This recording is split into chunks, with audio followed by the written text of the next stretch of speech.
Good morning, good afternoon, or good evening, depending where you are on the planet, and welcome to the my apologies, slightly delayed running of the Wednesday, the 6th of March, Bull versus Bear webinar. Steve Miley here on the Call for Trade Day. We'll go for our usual regular run through calendar. We'll take a look at the articles from the major news wires, what's going on the macroeconomic, fundamental, geopolitical, data, central bank events that are driving financial markets, and then we'll also take a look at the technical reports and also the charts. So let's kick off with 5 things to start your day in here from Bloomberg. Now, do remember, actually, I'll go and just quickly open up. So in here, So you go to the Bloomberg homepage. For anyone new to Trade Day, new on the webinars, good morning, Stefano. So anyone new on the webinars, new to Trade Day, listening on the recording, listening live, this is a great resource. I mean, Bloomberg is a great resource, but you have to pay for it these days, So you can see I've got a subscription here. It's not particularly cheap. It used to be free about 3 years ago, everything on here, but not anymore.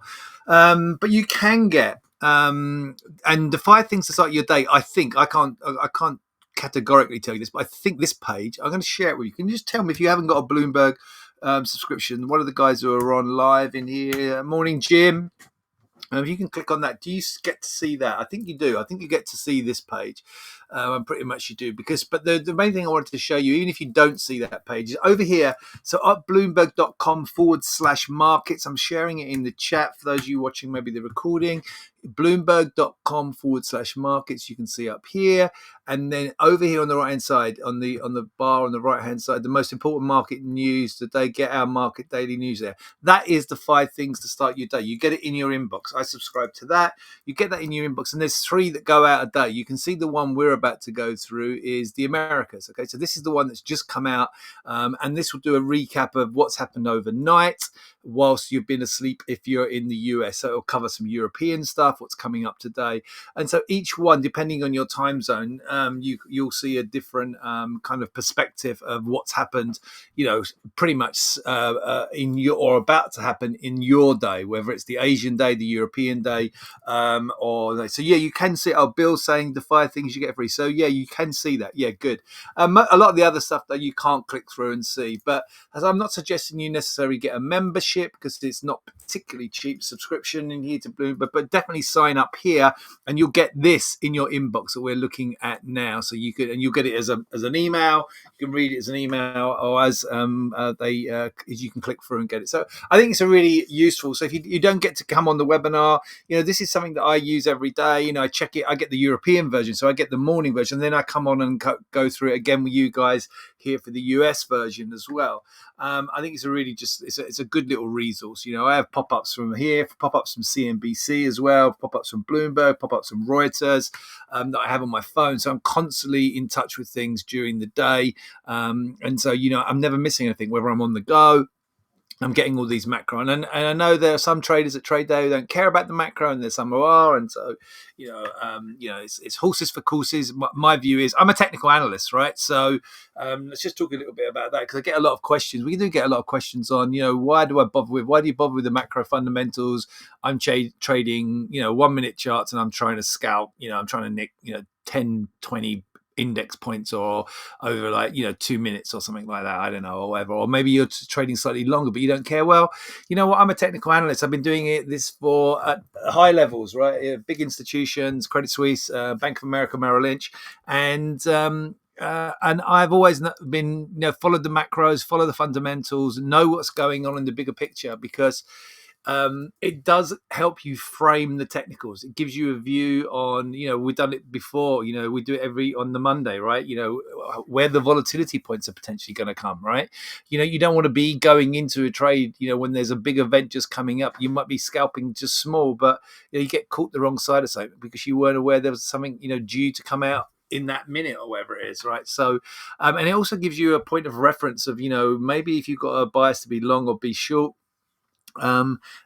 depending on how the macro fundamentals are shaping up, how does the market react to a piece of news is super important, right? A bullish piece of news, if the market reacts negatively to what should be a bullish piece of news or relatively bullish piece of news, then that tells you something about the positioning in the market, right? So Anyway, enough of the lecture on why you should still follow macros. So an unsurprising Super Tuesday. So Super Tuesday yesterday, primaries in here. Basically, it looks like we're going to have the rematch of Trump versus Biden. So there we have it in here. But reports out this morning indicate Haley will shortly exit the Republican race in here. So, yeah, nothing really to add in here on that. It doesn't really affect markets, because it's basically delivering what we expected anyway. Price spikes for Bitcoin and gold are sending mixed messages about global risk appetite. So generally speaking, higher Bitcoin would mean risk on. Bitcoin generally tends to do well. We're in a risk on scenario. Gold tends to do off when you're in a risk off scenario. Okay, so that's the mixed messaging. And what's been going on with stocks? Well, stocks have been grinding and even accelerating high, as we know, since October. Particularly in 2024 and, through last week. We've obviously had a setback in the last a few days in here. So far this week, we've had more of a setback, but nevertheless in here, we're getting these mixed messages. So Bitcoin up is more of a risk on in here, but not always. Sometimes Bitcoin, crypto is seen as a safe haven as well, right? So it goes both ways. Gold usually a safe haven, but also gold moves with the dollar in here. And what's interesting is with these breakouts with Bitcoin and gold is that these are happening with the dollar really not doing too much as well. Let me go and jump to in here. Let me just come out of here. I haven't had the dollar index up on here for a while. Oh, I've got it up in here. Here we are. DXH4. See, look at the dollar index in here, right? This is the dollar index, right? It's doing nothing, right? Normally, with the way gold has been moving. So, anyone trade gold? What are we on front month gold in here at the moment? Hold on a sec. I can check. Front month gold is currently GCJ. Here we go. Look at these moves in gold. Boom, boom, boom, boom, boom from last week. Massive moves higher in gold. And, and Bitcoin is obviously hitting definitely multi-month. I think quite multi-year highs, are we? Yeah, I think we're probably at multi-year highs as well. Not all-time highs, but obviously multi-year highs on Bitcoin as well. So, this gold rally is not being driven by anything happening in the dollar. Look, the dollar's couldn't be more sideways. Okay, we're slightly down, but I mean, it's not really moving to any great extent. Normally, this will be the gold move would also be seen by, and the Bitcoin move as well, because obviously Bitcoin is quoted in dollars. Yeah, Bitcoin is Bitcoin per dollar, right? So what is a dollar? What is a Bitcoin worth in dollars? Gold, what is gold worth in dollars? Yeah, so often you get this inverse relationship. Obviously, the dollar strengthens in here, gold, Bitcoin can go down, and vice versa. But gold, dollar is pretty much going flat in here. It's going very much sideways, but nevertheless, we're having this. Let me get rid of this old one. We're having this significant rally in gold and also in Bitcoin, as you will know. Okay, so going back to 5 things though. So we're getting these mixed messages, basically. Gold and Bitcoin going up, stocks obviously going down, but I don't mean that's linked as well. So what is going on in here? It's kind of it is kind of quite confusing. I think I don't really know where that gold squeeze is coming from. I've asked quite a few people about that. I have no real insight into where that is coming from, that squeeze higher in gold. But certainly the Bitcoin looks like it's like a positioning move, and it looks like it's a late reaction to basically the regulatory bodies rubber stamping the ETFs on Bitcoin about a month or so ago, wasn't it? So I think it's just a late reaction to that. OpenAI is fired back against a lawsuit filed by Elon Musk in here is not really affecting what we're doing. And it's the beige book. So the beige book comes with, so the beige book and POW in here up with Congress. Why is that not on there as well? That's today, right? Today and Thursday.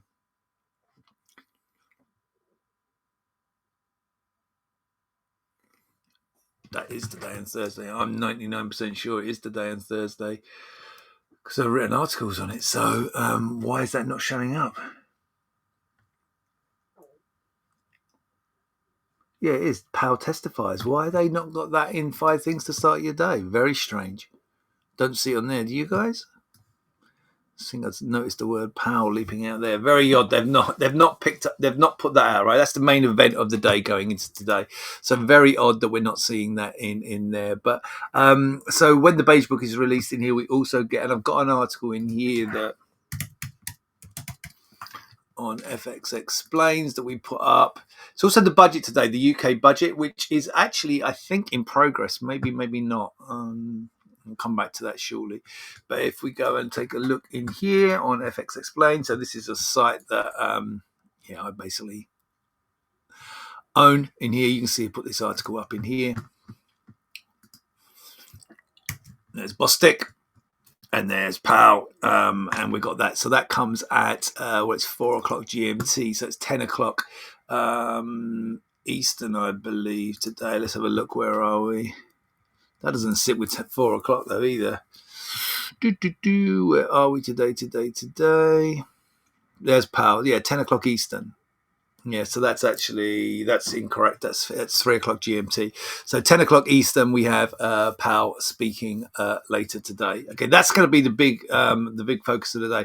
But just ahead of there, we get the Bank of Canada statement in here and the interest rate decision. Then we get Fed's Powell and the release of the beige book as well in here, which is basically the beige book is just the states reporting on the economic. So the 12 districts in the US, it's the current conditions and projections in here, and then we also get Powell testifying to Congress today and tomorrow. Remember, he's testifying today and tomorrow.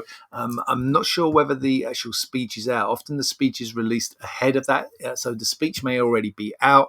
We'll see that. I haven't seen anything on that at the moment, so I don't think it's quite out yet, but we do get that at 10 o'clock today. Usually the speech released beforehand. Usually what's more important is the Q&A, but we also get to look at the speech as well. And I'm jumping around a little bit in here, guys. So yeah, that's the big focus in here today is the 10 o'clock. So here's the spring forecast statement. I'm not sure we'll get the stuff out of the UK budget yet. Let me see, because he usually stands up. So let me just see. So this could have an effect on 12:30. That's going on right now. It's just started right as we started at the same time. Okay, so that's why I've not seen any headlines, because we've been on the call.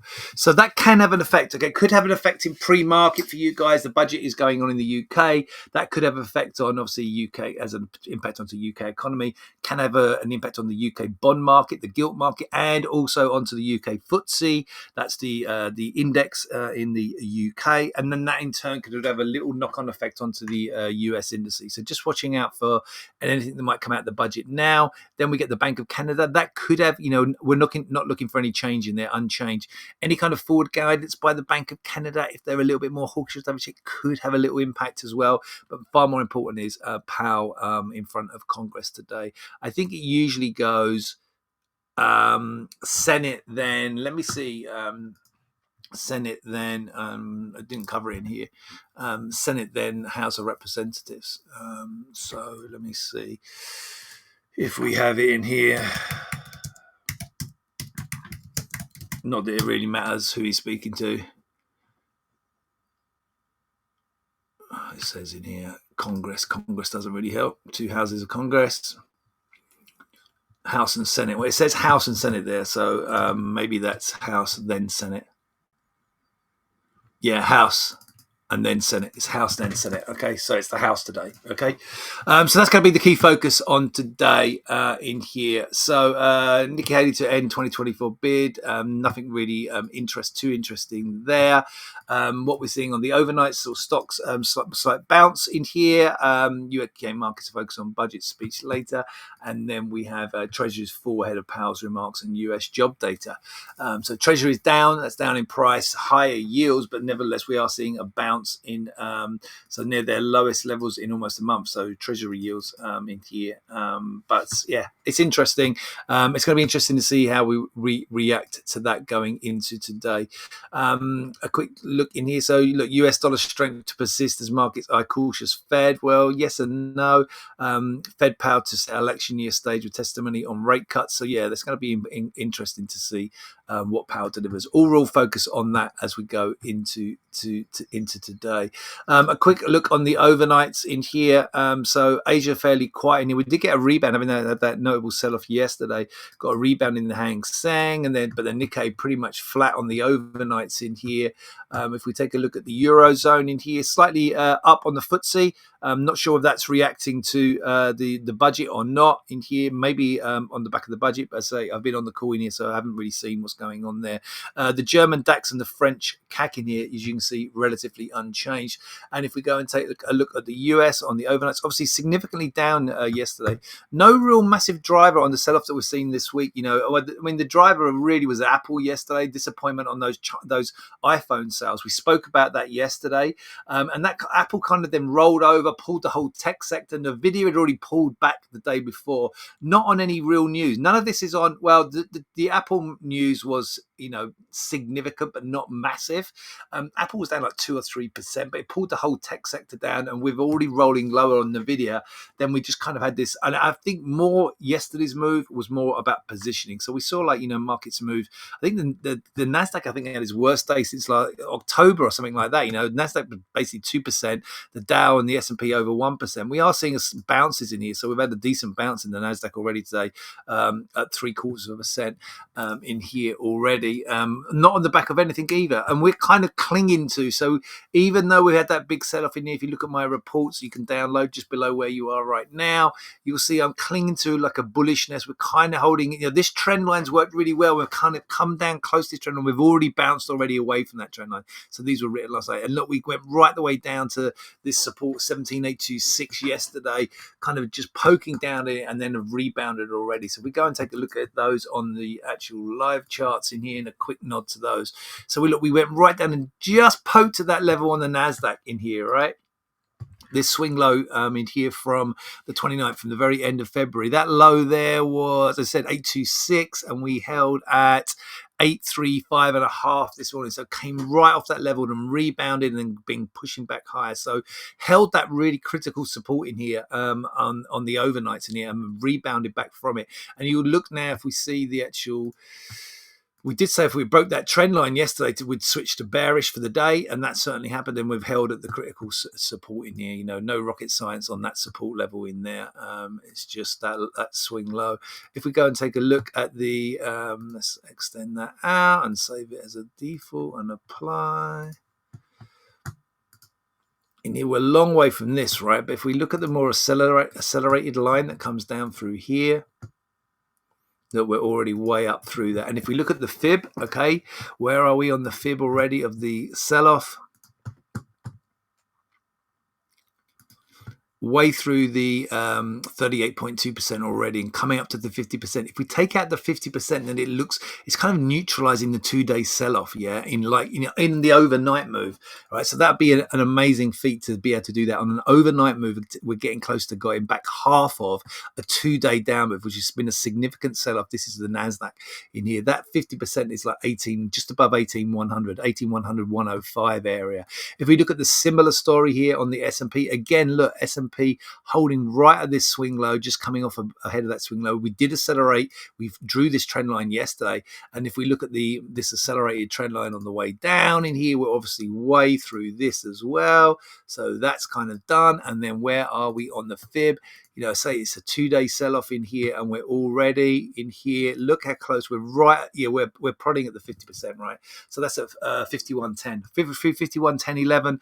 It's looking a lot more bullish in here. So yeah, it's a remarkable overnight rebound, and here, given the sell-off that we saw initially Monday and then the acceleration Tuesday, the overnight rebound is super strong in here, and not really on anything, right? Okay, there's been no real significant overnight. So if we get anything kind of remotely positive from Powell, I think we could really fly. And remotely positive, I think the market is now very, very much positioned. So this will be my view. The market is positioned for Powell to be relatively hawkish now. Yeah, the market has accepted that we're going to get fewer rate cuts. The rate cuts are not coming early. Now he's going to continue that message. So even if he delivers that message, the market will be okay with that, I think.